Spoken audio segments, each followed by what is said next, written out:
पंतप्रधान नरेंद्र मोदी यांच्या उरण दौऱ्याला सर्वपक्षीय संघर्ष समिती काळे झेंडे दाखवून विरोध करणार आहे।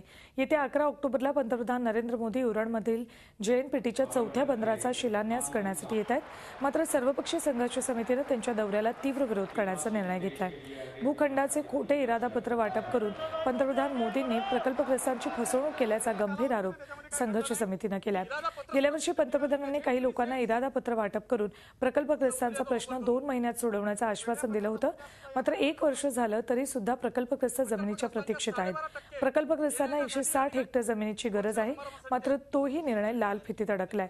त्यामुळे पंतप्रधान मोदींना उरण दौऱ्यावेळी मोठ्या विरोधाचा सामना करावा लागणार आहे। आंदोलन होणार आहे, ते आंदोलन आम्ही शिवसेना नक्कीच अग्रेसर असणार आहोत।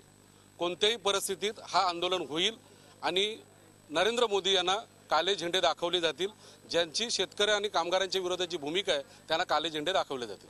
तो गेल्या वर्षी पंतप्रधान महोदय येऊन त्यांनी भूखंड पदाचा इरादापत्र 4 शेतकऱ्यांना दिला, त्याला या 14 महिने झाले आणि नंतर तो भूखंड हा CRZ2 मध्ये आहे असं कळल्यानंतर ही प्रकल्पग्रस्तांची घोर फसवणूक आहे।